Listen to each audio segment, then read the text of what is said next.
अप्पी आमची कलेक्टर या मालिकेच्या पुढील काही भागांमध्ये आपल्याला हे नक्कीच पाहायला भेटणार आहे की अमोलच्या आजारपणाचं सत्य लवकरच समोर येईल।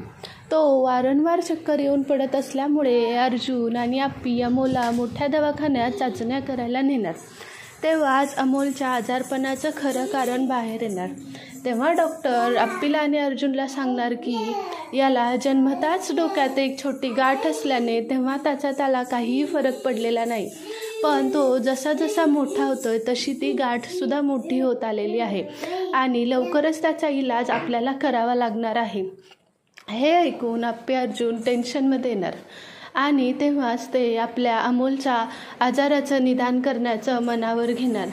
त्यांच्या आजाराला सुरू असतानाच मॉन्टी सातवचा पुन्हा एकदा त्यांच्यावर संकट येणार। अप्पीनी अजूनही ड्रग्सची कारवाई थांबवली नसल्यामुळे मॉन्टी सातव अजूनसुद्धा रागातच आहे। तो योग्य संधीची वाट बघत बसलेला असतो। जसं त्याला कळतं की आता मॅडम आपल्या मुलामध्ये बिझी आहे तेव्हाच तो आपला पुढचा डाव खेळण्याचा प्लॅन करणार। अप्पी खूप प्रयत्न करूनसुद्धा तिला काहीच हाती लागू शकत नाही। मग तिला अर्जुन, आपलं मुलगा की काम या दोघातलं एकच निवडावं लागणार। अर्जुन खूप टेन्शनमध्ये असल्यामुळे तो आपल्या अमोललाच साथ देणार। अप्पी तिच्या परीने प्रयत्न करूनसुद्धा मॉन्टी सातव हाताला लागला नाही। पुढे जाऊन मॉन्टी सातव आपल्या अप्पीला मारण्याची धमकी देतो।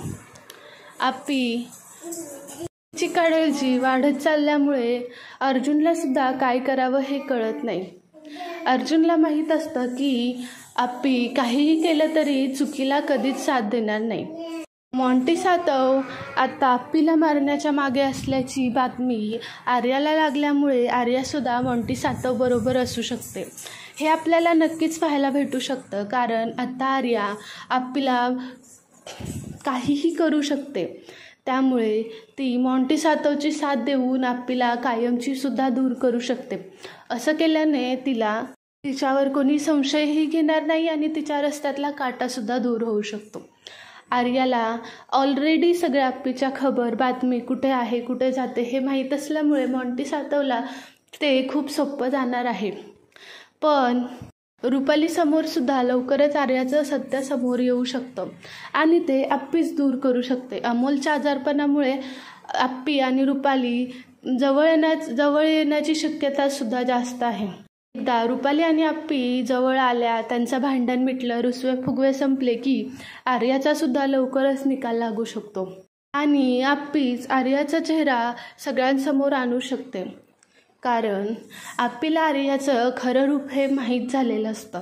त्यामुळे ती रुपालीसमोर आर्याचा खरा चेहरा आणण्याचा प्रयत्न करणार किंवा रुपाली आर्याचा खरा चेहरा तिला तिच्या बोलण्यातूनच कळू शकतो। तिला स्वप्नीलसुद्धा सांगू शकतो की तुला आर्या भडकवते आहे।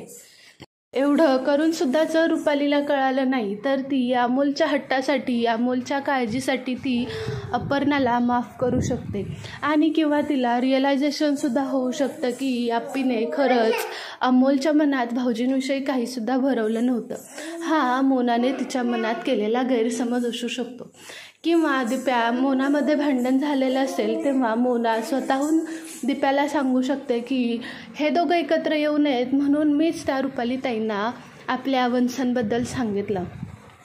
दीप्याला हे कळल्यानंतर दीप्या स्वतःहून जाऊन मोनाला रुपालीकडे घेऊन जाऊन खरं काय ते सांगायला लावणार आणि रुपालीचे डोळे उघडतील।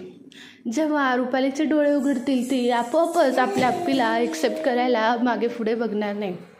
अप्पी आणि रुपाली एकत्र झाल्यानंतर त्या आर्याची सुद्धा चांगलीच वाट लावू शकतात, कारण जर त्या दोघे एकत्र झाल्या तर आर्याचा खरा चेहरा यायला जास्त वेळ लागणार नाही।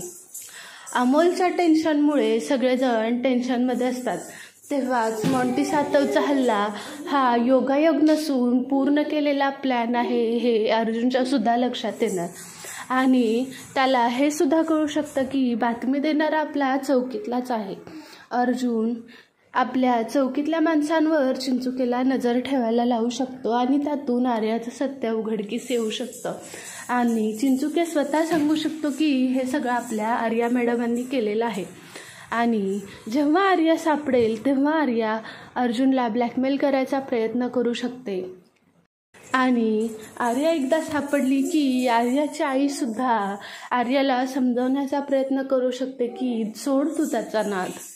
पण आर्याला मानसिक रोग असल्यामुळे ती कोणाचं ऐकू शकत नाही हे सत्यसुद्धा लवकरच समोर येणार आहे. आणि हे सत्य आपली आर्याची स्वतः आई सांगणार आहे की तिला लहानपणापासून मानसिक रोग आहे. जर तिला एखादी गोष्ट भेटली नाही तर ती त्यासाठी खूप वेडी होती. ती लहानपणापासूनच खूप हट्टी आणि अतिशय जिद्दी स्वभावाची आहे. तिला एखादी गोष्ट भेटली नाही की ती वेड्यासारखी करते. असं सगळं असताना आर्याच्या मनावर अजून जास्त परिणाम झाल्यामुळे ती अजून वेड्यासारखं करून अर्जुनला मिळवण्याचा प्रयत्न करू शकते. या सगळ्यातच आप्पी अर्जुन अमोलमुळे जवळ येऊ शकतात. अर्जुन लग्नाला कितीही नाही म्हणत असला तरी त्याच्या मनात आप्पीबद्दल फिलिंग्स जाग्या होणार. आणि कदमांनी सांगितल्यामुळे तो सुद्धा अजून एकदा विचार करून आर्याला समजवण्याचा प्रयत्न करणार. आर्या कुठल्याही समजण्याच्या मनस्थितीत नसल्यामुळे ती अर्जुनला साफ लग्न करायचंच आहे असं सांगते. इकडे कदमांना पश्चाताप झाल्यामुळे कदम आपल्या आर्याच्या आईची माफी मागायला जाणार. तेव्हा आर्याची आई आर्याचा खरा आजार कदमांना सांगणार.